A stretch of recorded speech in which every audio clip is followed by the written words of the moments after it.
Em 2008, em meio à turbulência da crise financeira, uma figura misteriosa sob o pseudônimo de Satoshi Nakamoto publicou um white paper que estabelecia a base para o Bitcoin, a primeira criptomoeda. Com o objetivo de criar um sistema financeiro descentralizado que não dependesse de bancos ou de governos, o Bitcoin abriu as portas para um novo mundo de possibilidades. E as coisas mudaram muito desde então.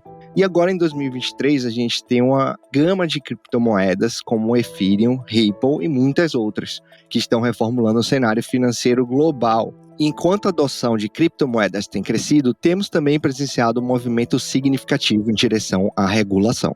Governos ao redor do mundo todo estão tomando nota do impacto que as criptomoedas podem ter em suas economias. Estão buscando maneiras de regulamentá-las de forma justa. Isso traz uma série de desafios e oportunidades. E é nesse contexto hoje que a gente vai se aprofundar. E é por isso que eu trouxe hoje comigo o Ian Viegas Silva e o João Pedro Aguiar. Eles vão falar melhor para vocês sobre o tema e vamos lá. Você está ouvindo o podcast Grana. Acompanhe perspectivas sobre o mercado, economia, investimentos e negócios, de forma objetiva e descomplicada.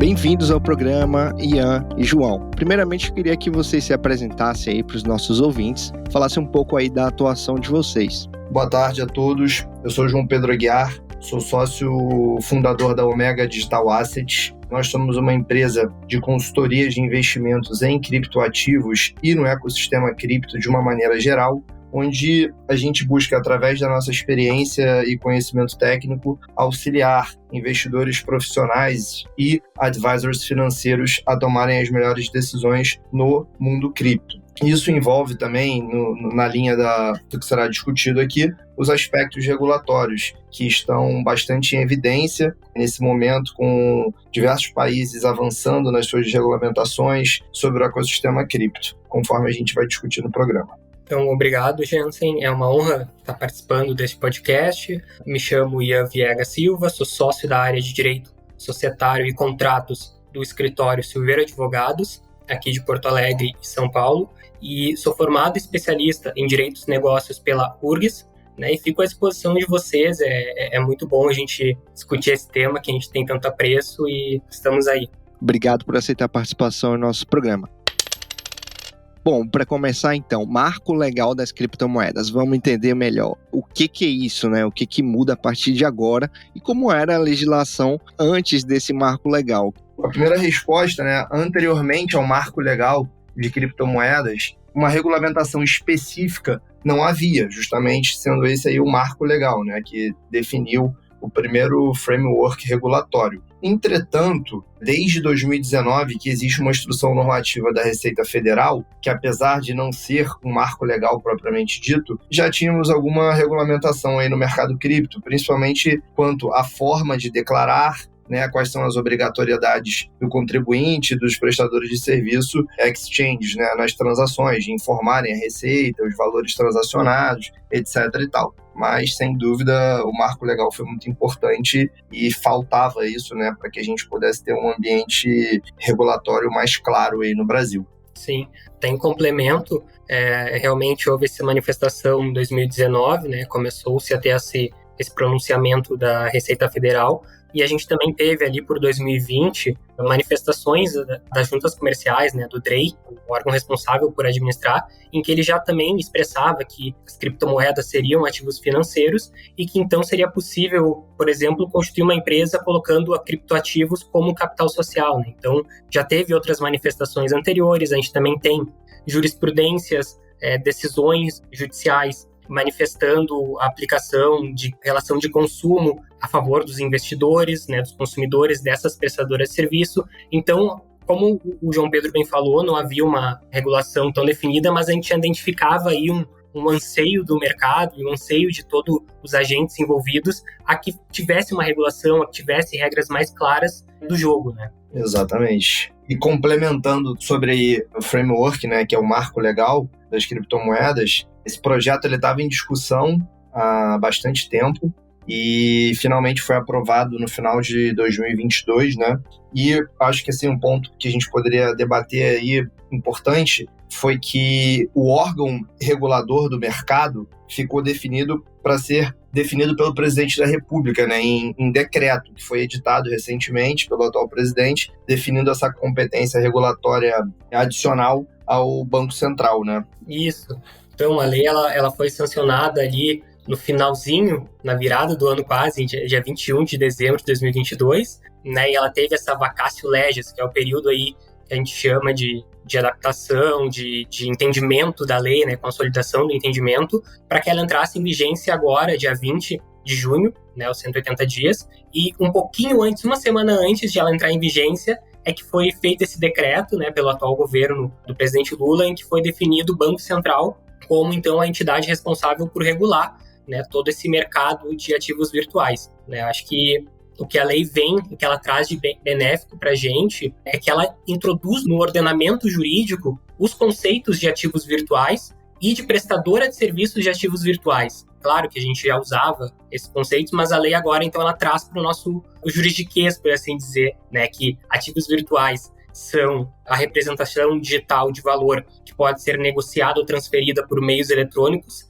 e utilizada para a realização de pagamentos ou com propósito de investimentos, e ela exclui ali, ela tem um critério excludente que ela fala que não se inclui os valores mobiliários, basicamente, as moedas nacionais, as moedas eletrônicas e os programas de pontos de fidelidade que existem, né? Verdade, bem, bom ponto. E complementando também, ele trouxe as prestadoras de serviços de ativos virtuais, em que ele diz basicamente que é uma pessoa jurídica e que, na verdade, ela se configura como uma prestadora a partir da atividade que ela exerce, né? Então, atividades como troca entre ativos, troca entre ativos e moeda, transferência, custódia, administração, enfim, tudo que participe, basicamente, desse mercado, né, ela pode ser considerada como uma prestadora de serviços de ativos virtuais. E isso vai ter implicação mais adiante quando falar de sanções, medidas administrativas, enquadramento para fins de proteção. Então, tudo isso vai refletir a partir desses conceitos que a lei, então, trouxe para o nosso ordenamento. Sim. Então, em resumo aí, você está falando basicamente de exchanges, né? É conhecido popularmente, né, como exchanges ou corretores de criptomoedas. Tokenizadores também, eu acho que se enquadram aí. Perfeito. Qualquer empresa que participe dessa troca, né? Como ele falou, você está trocando dinheiro por criptomoeda, você se enquadra nessa definição, entendeu? Você está prestando algum serviço ali de alienação, empréstimo, etc., você se enquadra nessa definição. Então, é ampla, né, a definição nesse sentido. Perfeito. Então, para entender, né, as exchanges agora vão precisar de uma licença e, se eu não estou enganado, é pelo Banco Central, né, o Banco Central que vai emitir essa licença para a exchange funcionar. E quais são as outras medidas também que a lei visa, digamos assim, corrigir ou proporcionar ao investidor de criptomoeda? Eu acho que um outro ponto importante que foi acrescido com o framework regulatório foi um dispositivo que foi acrescido no Código Penal, prevendo um novo tipo de estelionato, atribuindo uma pena de reclusão de 4 a 8 anos e multa para quem organizar, gerir, ofertar ou distribuir carteiras ou intermediar operações envolvendo os ativos virtuais, valores mobiliários ou quaisquer outros ativos com o fim de obter vantagem ilícita em prejuízo alheio, induzindo ou mantendo alguém em erro mediante artifício ardil ou qualquer outro meio fraudulento. Então, nada mais é do que o estelionato, né? Mas aqui prevendo uma norma específica em relação a estelionatos envolvendo criptomoedas e pirâmides financeiras, né, etc., que infelizmente é uma prática comum aí no nosso país. Então, aqui trazendo um maior rigor para esse tipo de crime, o que certamente é importante. Então, finalmente, pirâmide financeira está sendo tipificada como crime? Já era tipificado, né? Mas... Já era? Sim, você está cometendo crime contra a economia popular, etc. Tem outras aplicações, né? Mas em relação ao estelionato, sim, eles trouxeram aqui uma previsão específica, né? Um pouco mais rigorosa em relação ao estelionato comum, o que é importante, sem dúvida. Na verdade, o estelionato já é um crime, então antes, na verdade, já se aplicava para esse tipo de situação e agora, na verdade, só veio aprimorar, né, esse tipo penal, né? Exato. E eu acho que, complementando, esse tipo de alteração, ela vem em linha com as diretrizes que a lei trouxe, né? Então, a lei, ela foi mais ampla no sentido de trazer conceitos, de trazer diretrizes, né, de trazer algumas aplicações práticas mas muito ela deixou para o Banco Central regular, né? Ou seja, para a entidade responsável. Então, essas diretrizes de boa governança, transparência, proteção de dados, proteção aos consumidores, poupança popular, prevenção à lavagem de dinheiro, tudo isso foi trazido a partir dessa lei como diretrizes que devem ser observadas tanto por todos do mercado, quanto o próprio Banco Central, quando for regular, então, emitir a sua legislação infralegal, né? E isso vai gerar o quê? A gente vai ter uma coexistência de leis. A gente tem uma coexistência dos ativos virtuais, dos conceitos, com a Lei Geral de Proteção de Dados, com o Código de Defesa do Consumidor, com o Código Penal, que foi por conta dessa alteração, e também com legislações penais específicas, como a Lei de Crimes contra o Sistema Financeiro e a Lei de Lavagem de Dinheiro, né? Então, a gente vê que tudo isso, né, essas diretrizes, tudo justificam o porquê dessas alterações, né? Eles tentaram conciliar, então, esses dois meios, assim. Sim. E sobre, já até falando sobre a questão da licença, né, no início, de fato, o que a lei trouxe é que agora as novas prestadoras de serviço, ou seja, as pessoas jurídicas que quiserem realizar alguma dessas atividades, elas precisam, de fato, de autorização do Banco Central. Então, a gente já começa a valer a partir de agora e caberá ao Banco Central, então, emitir suas regras de como que vai se dar essa autorização, o que vai ser necessário, né? E para aquelas que já estão atuando no mercado, a lei faz uma espécie de regra de transição, que fala, ok, mantém alterado, continua atuando, mas a partir do momento que o Banco Central emitir regras específicas, tu vai ter 6 meses no mínimo para se adequar, e daí sim tu vai poder operar se o Banco Central autorizar. Um ponto que eu até vi uma discussão, assim, mas seria mais uma discussão realmente sem um fundamento específico, né, de, isso vai acontecer ou não, nesse sentido que eu estou dizendo, mas é uma discussão que está em aberto. Interessante é o seguinte, havia uma previsão, inicialmente na lei, de que as exchanges fizessem a segregação patrimonial, né, do que é patrimônio dos seus clientes e do que elas estão custodiando. E isso é muito importante. A gente viu um exemplo disso no caso FTX, né, onde uma das maiores corretoras do mundo levou uma série de investidores a um prejuízo astronômico aí na ordem de 7 bilhões de dólares, justamente por eles fazerem essa confusão patrimonial. O recurso que devia estar sendo custodiado com segurança estava sendo emprestado, a corretora estava alavancando, né, as suas operações, comprando empresas, etc., com recurso dos clientes. Essa previsão estava na lei no momento da discussão legislativa, né, foi retirada, mas eu já vi notícias aí de que possivelmente o Banco Central vai exigir isso. Então, vamos ver o que os próximos capítulos nos aguardam,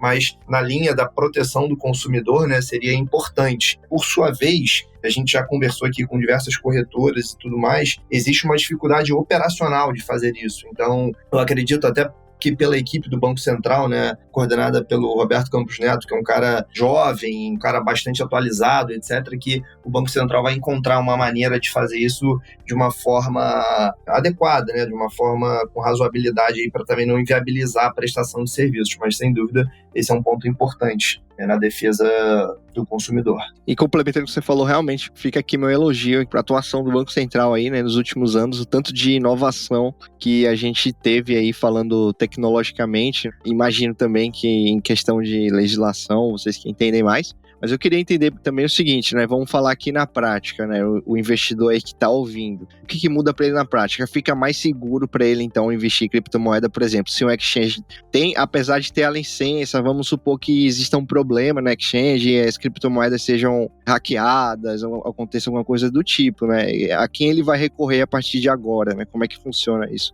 Sim, sobre a questão de ficar mais seguro, né? Como a gente pode ver, a legislação, nesse momento, ela acaba sendo muito mais um guia para as prestadoras de serviço do que propriamente para o consumidor, né, ou para o investidor, né? Então, ela traz algumas questões específicas, traz ali que se aplicam às operações no mercado de ativos virtuais, o que couber o Código de Defesa do Consumidor, né? Mas claro que isso vai precisar do Banco Central regular melhor como que vai se dar essa proteção, como vai se dar essa informação, né? Agora, a ideia é que realmente com essa regulação infralegal posterior, de fato, fique mais seguro. Por quê? Porque o Banco Central ele vai ter que autorizar as prestadoras, então vai ser um investidor médio ou consumidor médio que não tem, às vezes, conhecimento técnico para avaliar se aquela empresa realmente ela consegue pagar suas obrigações, se ela atua com princípios de boa governança. Tudo isso, o Banco Central ele vai fazer essa análise prévia, vai autorizar a empresa e aí sim essa empresa vai poder atuar. Então, quando o consumidor for consultar se a empresa é regulada ou não pelo Banco Central, já vai ser uma segurança a mais que ele vai ter. Claro que não, ele não vai estar isento de riscos sobre oscilação, né? Como a gente viu agora, que o Bitcoin caiu bastante do ano passado. Então, esse tipo de oscilação não tem como realmente proteger. Mas questão de golpes, questão de fraudes, questão de empresas muito alavancadas que podem utilizar o patrimônio, né? Então, a gente entende que, de fato, vai ficar mais seguro. Por enquanto, o panorama ele é um pouco ainda status quo, né? E a questão de mais fácil, em razão dessa aplicação do consumidor, em razão do Banco Central estar intervindo, espera-se que também fique mais fácil. Até porque o consumidor, no Código de Defesa do Consumidor, tem o princípio da informação, né? Então, é esperado que as empresas invistam mais, né, na informação do consumidor, na instrução, formação dele, para que ele tenha, realmente ele saiba o que está acontecendo. A gente tem casos, às vezes, de hard forks, em que há divisão da rede, né, como o Bitcoin e o Bitcoin Cash, que às vezes as pessoas não ficam sabendo, não entendem, né? Então, esse tipo de informação a gente espera que vá ser promovida a partir, então, dos próximos passos aí da lei. Porque, assim, para deixar claro aqui para o ouvinte que não tem esse conhecimento técnico da lei, né? A aprovação, ela foi a aprovação de um marco legal, como ele estava comentando, é justamente um status quo, né? O status inicial dessa regulamentação. Mas, assim, os detalhes, onde as minúcias serão discutidas, ocorrerão com as decisões do Banco Central, que vai editar normas específicas. Então, assim, basicamente, a definição de que é um ativo digital e do que é uma empresa que presta serviços com ativos digitais foi feita. Teve essa questão do crime de estelionato envolvendo criptomoedas e ativos financeiros, etc., que também foi um avanço importante, e a definição de que o Banco Central é o órgão que vai regulamentar o detalhe dessas operações, né? Mas a gente saber exatamente o que vai vir pela frente só com a edição dessas normas específicas do Banco Central. Mas, sem dúvidas, essa é a fundação, né? Se a gente estivesse pensando aqui na construção de uma estrutura jurídica, essa é a fundação da estrutura para que a lei possa avançar aí e trazer maior segurança. Um ponto, por exemplo, que eu acho que é de aplicação lógica, assim, fica mais claro para o ouvinte entender. Por exemplo, até agora, você abre uma empresa que vai prestar serviços de exchange sem KNAI específico e sem um escrutínio específico para você prestar aquele serviço. Isso deixa a porta aberta para que uma empresa que tenha uma má gestão, que não saiba separar os ativos do cliente do ativo que ela está fazendo a custódia, etc. e tal, trazendo um risco muito maior para o investidor, para o cliente daquela plataforma. A partir do momento que tiver a intervenção do Banco Central fazendo esse escrutínio prévio, a tendência é que haja mais segurança, justamente porque é um órgão que tem competência técnica para trazer mais segurança para o investidor. Então, aproveitando esse gancho aí, você falando sobre as questões da lei, eu queria entender se tudo que foi determinado já pela lei começa a valer, né? E o que é que a PL também não alterou, né? Sim.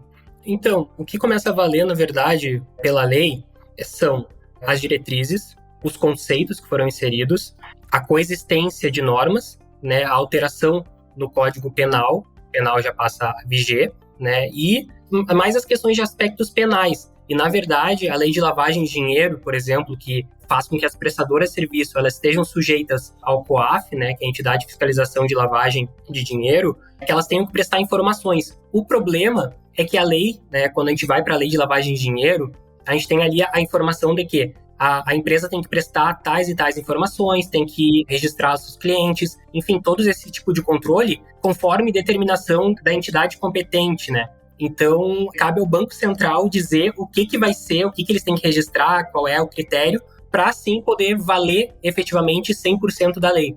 Então, ainda falta realmente o Banco Central entrar e regular melhor para a gente conseguir ter todo o panorama, né? O que o Ian estava comentando, que eu acho que é um ponto legal, sobre as diretrizes, né, e sobre essa questão da defesa do consumidor, a gente também teve avanços importantes, por exemplo, na Europa, o bloco da União Europeia aprovou um regulamento chamado MiCA. Dentre grande preocupação do MiCA, né, dentre as preocupações que foram tratadas nessa legislação, está essa questão da informação, para que o investidor, para que o consumidor, ele tenha ciência dos riscos que ele está envolvido. O exemplo que ele deu do hard fork é um exemplo ótimo. Uma criptomoeda pode estar sujeita a uma migração da sua rede, e isso pode trazer impactos tanto positivos quanto negativos também para aquele protocolo. Então, deixar isso devidamente informado, né, para que o consumidor esteja ciente dos riscos que ele está correndo e etc e tal, eu acredito que vai ser um ponto importante também, porque não está o risco, né, o dever de informar e etc, não está só relacionado com aquela questão da corretora ter solvência ou não, né,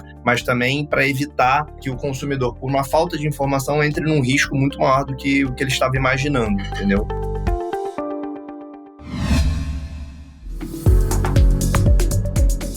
Pegando aí seu gancho, você falou da questão da Europa, eu queria entender a opinião de vocês, como vocês enxergam a posição do Brasil, né, por ter lançado essa lei frente a outras jurisdições aí internacionais, né, que ainda não têm regras claras definidas sobre as criptomoedas. Às vezes acontecem até problemas, justamente por falta dessa clareza regulatória, como aconteceu com a SEC lá nos Estados Unidos, e frequentemente até Coinbase também teve problemas recentes aí com a questão regulatória nos Estados Unidos. Eu queria que vocês comentassem. Então, na verdade, o nosso entendimento aqui é que o mercado descentralizado, ele não é um mercado desregulado, né? Então, a regulação sempre vem a calhar, sempre é boa. Autorregulação, né? Assim, por falar, né? A autorregulação ou a regulação por terceiros, né? Pelo Estado. Qualquer regulação que consiga garantir direitos, garantir previsibilidade, garantir entendimentos, acessibilidade, né? A nossa visão é que sempre é positivo, né? Então, a gente está vendo, de fato, o Parlamento Europeu um marco, uma espécie de marco legal, né, bem complexo, detalhando muito a necessidade de proteção aos consumidores, investidores, né, trazer estabilidade, definir conceitos. A gente está seguindo uma linha parecida, mas a gente acabou, então, optando por, olha, vamos fazer uma lei mais enxuta, pedir para o Bacen, né, delegar ao Bacen essa necessidade de uma regulação mais complexa e infralegal. E se a gente não fosse para esse lado, a gente poderia estar acontecendo como está acontecendo realmente lá nos Estados Unidos. A gente está vendo essa disputa, né, de competência, né, em razão de não haver ainda um marco legal, por assim dizer, em que a SEC está atuando, né, que a SEC seria a CVM lá, ela está o que a gente chama de Regulation by Enforcement, ou seja, ao invés de ela esperar uma lei ou ao invés de ela se manifestar de uma forma de regulação, de resoluções, ela está ajuizando ações e falando, olha, vocês estão oferecendo valores imobiliários na forma de tokens e não passaram um registro por mim. Então, esse tipo de insegurança, né, de, daqui a pouco, será que a gente vai ser citado num processo? Será que vai recair sobre a gente? Nunca é bom, né? Traz insegurança, traz um pouco de medo. Então, a gente entende que, realmente, a regulação sempre vem a calhar, né? E o Brasil, ele está avançando bastante com essa lei, né? Então, é isso. Sim, sim. Sem dúvida, eu concordo 100%. Eu acho que, assim, a tendência, né, no longo prazo é de que o mundo vá regulamentar, né, na verdade já está regulamentando, né, com algumas exceções, por exemplo, os Estados Unidos. Não é que cripto é banida nos Estados Unidos, muito pelo contrário, mas está havendo essa disputa regulatória, como o Ian está dizendo, entre a SEC e a Futures and Commodities Commissions. Então, está tendo uma divergência de entendimento dessas duas agências, o que é de competência de cada uma delas, etc. E, assim, na minha opinião, né, uma questão de opinião pessoal mesmo, o ruim disso, por exemplo, a Coinbase é uma empresa listada em bolsa que antes dela fazer a sua listagem, né, fazer o seu IPO, eles apresentaram para as autoridades todos os documentos e exatamente como a Coinbase funcionava, que tipo de ativos que ela comercializava, etc e tal, porque se tratar de uma oferta pública de ações daquela empresa. E ela recebeu o aval para fazer o seu IPO e o seu funcionamento. E aí, depois da empresa já estar em funcionamento, com milhões de clientes pelos Estados Unidos, etc., vem a SEC e autua a empresa dizendo que ela está ofertando tokens na forma de valores imobiliários e que, portanto, uma oferta irregular desses valores imobiliários que tem consequências jurídicas severas, etc. Isso estremece o mercado, né? Eventualmente, um token que estava indo super bem, por exemplo, por uma falta de liquidez, por as corretoras cada vez mais deslistarem esse token, pode trazer uma consequência negativa, né? Como a gente viu recentemente, por exemplo, a Polygon está sofrendo essa pressão regulatória, né? Onde a SEC mandou um documento dizendo que entende que Polygon é um valor mobiliário, sendo que é uma criptomoeda que vinha numa tendência de desenvolvimentos, etc., cada vez mais adoção como uma Layer 2, e aí vem uma decisão como essa da SEC, por exemplo, justamente por falta de clareza regulatória, que pode ter um impacto muito negativo na moeda. Então, assim, ter uma base, né, que é o que a gente tem no Brasil hoje, é bem importante. E a tendência, né, a gente está vendo agora a Hong Kong também abrindo para o investidor de varejo cripto.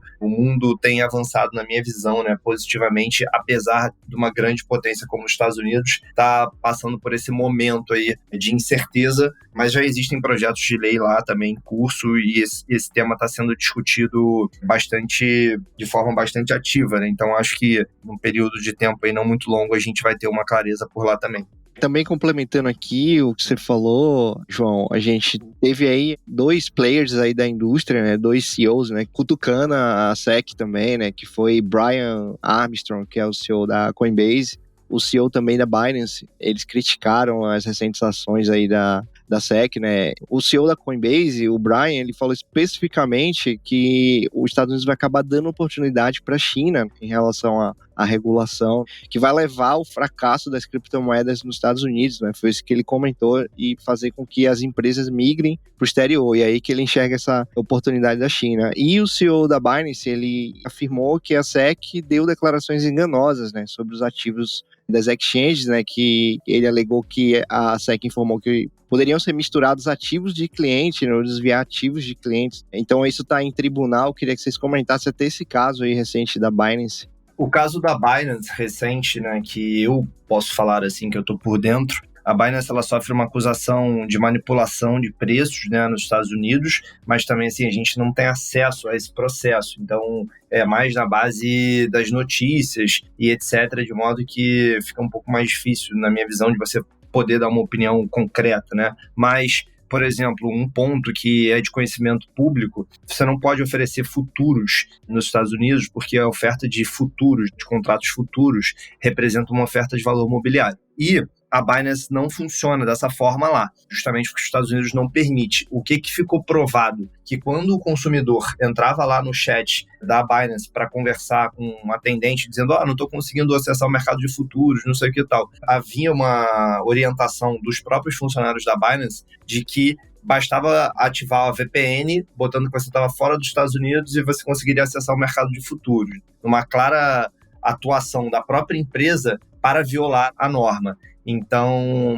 esse é um dos processos que eu já vi prints, etc., dessas conversas, né, que foram abertas ao público, que certamente vai trazer algum tipo de complicação para a Binance, mas nos Estados Unidos existe muito uma cultura de você assumir a culpa e fazer acordos, né? Então, até recentemente a Binance fez um acordo com a SEC para evitar o congelamento dos ativos. Eu entendo que em algum momento eles vão fazer um acordo, né, porque a Binance é uma corretora muito grande, com presença global, então ela não quer perder, né, esse status. Pagar uma multa, né, de repente lá, né? Exatamente. No meu entendimento, essa linha aí que eles devem seguir. E futuramente, se tiver uma clareza de que a maioria das criptos são securities, né, são valores imobiliários mesmo, o caminho natural vai ser se registrar como uma corretora de valores imobiliários. O que você acha, então, Ian, assim, da questão da Binance, também desse comentário aí do CEO da Coinbase, né, em relação às críticas à SEC? Eu não tenho conhecimento, como o João Pedro bem falou,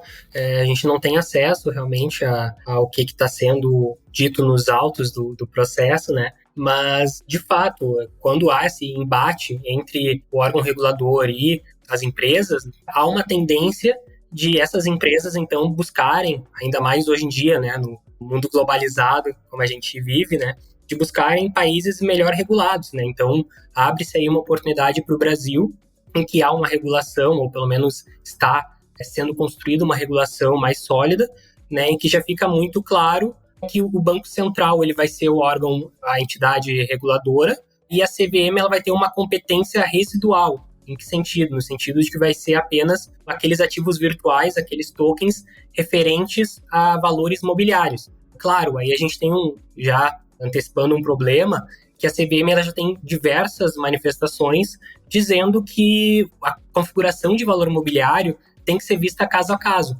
né? Isso pode gerar também ainda uma certa insegurança jurídica, mas a gente tem visto o mercado atuando muito em conjunto para evitar esse tipo de processo posterior, né? De uma atuação consultiva e conjunta para um pré-assessoramento, né? Para tomar medidas para maiores esclarecimentos, para que se evite, então, uma situação de confronto lá na frente, né? E mudando aqui um pouco o assunto, né? Queria comentar aqui algumas coisas aqui que aconteceram recentemente no mercado, né? Que foram positivas para o Brasil. A gente teve em 2021, né? A Ripple, que é uma startup argentina aí de criptomoedas, ela comprou a Bitcoin Trade, né? E agora, recentemente, em 2023, que eles alteraram o nome, passou a se chamar Ripple Trade. Então a gente teve também o Nubank aí, o maior banco aí digital do Brasil, pela quantidade de clientes. Eles também passaram a negociar criptomoedas, se eu não estou enganado, desde 2022, mas vocês me corrigem. E hoje, né, no dia da gravação, aqui dia 27 de junho, né, a gente teve o Inter anunciando que passará a negociar criptomoedas, né, são 4 criptomoedas na plataforma, em parceria com a B3. Então você vê que a B3 também já estava adotando blockchain e já falava abertamente assim, de criptomoedas. Então, queria a opinião de vocês sobre se coisas positivas já aconteciam antes do marco, né, o que vocês enxergam agora em relação aos progressos aí do mercado daqui para frente. Nós entendemos aqui que de fato é positivo e que já vinha tendo uma atuação positiva, né, tanto por parte do Bacen, né, quanto por parte da própria CVM. Ambos estavam abrindo processos de sandbox regulatório para permitir a autorização de algumas empresas. A gente teve empresas que passaram nesse sandbox, estavam atuando ou estão atuando. Então, isso mostra que eles, antes mesmo da regulação do marco legal, já havia interesse dessas autarquias, tanto do Banco Central quanto da CVM, de entender mais esse mercado, entender os riscos e assim regular de uma forma mais adequada para o mercado interno, né? Então, vejo muito positivo esse comportamento prévio, né? A gente sabe que o Banco Central tem interesse já há um tempo de criar o real digital, ele criou o Pix, então ele tem know-how para entender o mercado e buscar os anseios do mercado. Exato. A CVM já tinha editado algumas instruções, né, quando provocada, etc. Então, porque os fundos de investimento foram surgindo, e aí, inicialmente, havia um entendimento da CVM de que os fundos não podiam ter exposição direta a criptoativos, ou seja, você não podia constituir um fundo no Brasil e esse fundo comprar diretamente a criptomoeda, ele tinha que comprar cotas de um fundo fora do Brasil, esse fundo fora do Brasil sim faz a compra direta das criptomoedas. E a CVM mudou esse entendimento, né, parcialmente, através da instrução 175, que também saiu no finalzinho de dezembro, permitindo a exposição de forma ativa, né, pelos fundos de investimento em criptomoedas, até mesmo sem limite de concentração, ser destinado somente a investidores profissionais. Assim, eu vejo que o presidente da CVM também está tendo uma atuação, na minha visão, bem positiva. Assim, o que a CVM tem entendido a respeito do mercado cripto, posso dizer que eu concordo e eu vejo assim, uma tentativa de realmente regular de forma equilibrada, sabe? Eu acho que isso é importante. A competência da CVM, esse marco regulatório não muda em nada, né? Pelo contrário, ele ressalva em relação à competência da CVM, que é justamente de regular os ativos que são classificados como valores mobiliários.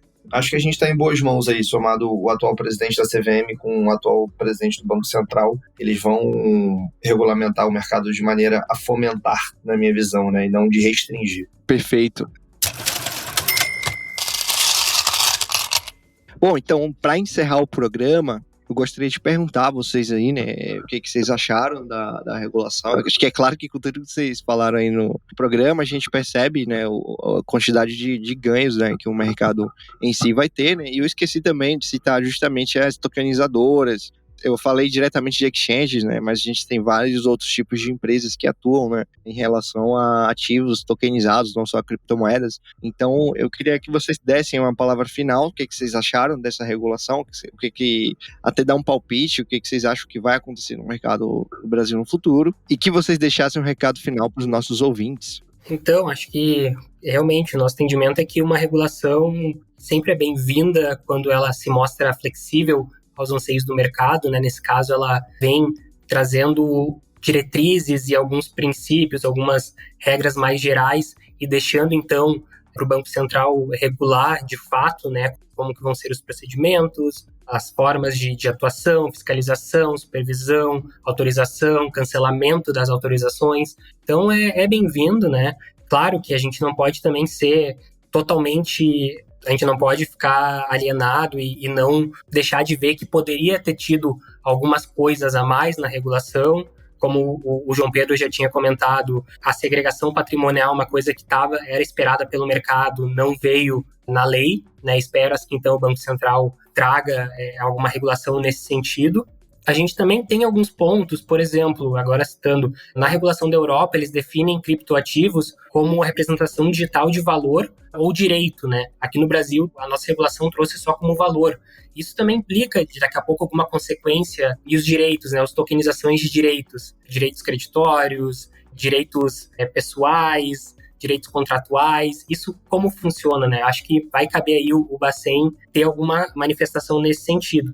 E também outras questões, por exemplo, tokenização de ativos imobiliários, né? A gente tem procedimentos de cartórios. Então, tudo isso vai exigir também que a legislação ela não fique estagnada, que ela não fique parada e que ela tenha, então, que ao tempo que ela vai resolvendo problemas, ela vai destapando novos problemas, mas ao mesmo tempo ela tem que ter essa preocupação em também solucionar os próximos problemas que vão surgir, né? Essa constante atualização da lei, das resoluções, do interesse do mercado em regular esse tipo de situação. Então, a gente espera aí que nos próximos anos tenha uma evolução bem considerável nesse assunto. Exatamente. Eu concordo e sigo essa mesma linha, né? Assim, deixando claro aqui para quem é leigo no assunto, essa regulamentação que foi aprovada no Brasil, ela é um marco legal, né? Então, assim, um marco legal é o início de alguma coisa. As autoridades, né, tanto o CVM como o Banco Central, que ficou a autoridade competente para regulamentar o mercado de cripto, ressalvando as hipóteses de valor mobiliário, certamente o Banco Central vai editar diversas normas ao longo do tempo, eventualmente vai modificar alguma norma, né, para se adaptar, porque afinal a gente está falando de um mercado de tecnologia altamente inovador, né, altamente disruptivo e tudo mais. Então, é um desafio até mesmo, na minha visão, para as autoridades regulamentarem, né? Muitas vezes o legislador tem uma idade mais avançada, tem uma cabeça mais engessada, etc. E as inovações são muito mais dinâmicas, né? As pessoas que criam as inovações têm uma outra cabeça, etc. Até, para concluir, eu vi recentemente a Inglaterra também está regulamentando o mercado cripto, o projeto de lei está avançando no parlamento inglês, e eles fizeram algo que eu achei muito interessante. Eles abriram um período para consultas públicas de todas as empresas do setor, para que as empresas do setor pudessem contribuir com o debate legislativo. Então, a Polygon contribuiu, a Link contribuiu, Cardano, Ethereum contribuiu, diversas empresas que já são empresas do mercado cripto, prestadoras de serviço, etc., mandaram explicações, por que tal criptoativo não pode se enquadrar dessa forma, por que tal classificação deve ser dessa forma, justamente para poder levar ao legislador mais conhecimento técnico, né, para que a lei ela possa vir mais acertada, né, porque também o que a gente vê no Brasil em muitos casos, né, às vezes a lei ela vem com uma série de defeitos e aí depois vira uma judicialização infinita daquilo. Todo mundo entra com ação para discutir as lacunas da lei, etc., né? O que eu entendo que não vai ser o caso aqui, justamente porque o Banco Central vai poder, ao longo do tempo, editar uma série de normas, eventualmente modificar essas normas para elas se adaptarem melhor, né, ao contexto fático daquele momento, até porque o mercado é um mercado embrionário, novo e tudo mais, então tem que ter essa interação, né, da evolução do mercado com a evolução das normas. E eu vejo com bons olhos a definição que foi encontrada aqui no Brasil. Até estima-se, complementando ali a palavra do João, que vai ter uma consulta pública, né, pelo Banco Central para entender, né, um pouco mais. Vamos aguardar, né? Por enquanto a gente não tem muita notícia disso, mas é a expectativa do mercado, né? Bacana. Eu acho ótimo também, porque se o mercado vai construindo também, né, essa questão da autorregulação também, a gente já tinha aí antes do marco legal associações de criptomoedas no Brasil, como a B-Cripto, né? Uhum. Então você vê esse movimento dos próprios players, né, essas empresas se juntando para definir as próprias regras que seguir, né? Então eu acho muito legal. E acho também que sempre debater sobre esse tipo de assunto, que é um tanto complexo, né? Eu acho que é uma discussão bem construtiva. Queria agradecer a vocês e deixar aí o convite, né, para participar dos próximos programas também sobre o assunto, e vocês terem compartilhado aí seus insights. Obrigado pelas explicações e espero ver vocês aí mais vezes. E esse foi mais um episódio do Grana. Agradeço vocês e até a próxima. Eu que agradeço, foi um prazer. Até a próxima. Também agradeço, obrigado pelo convite. Foi um prazer conversar com vocês nessa hora.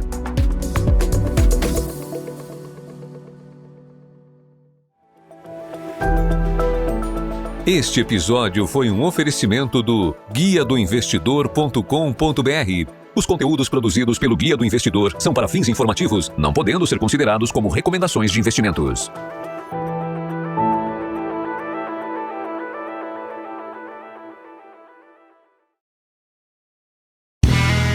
Este podcast foi editado por Play Áudios.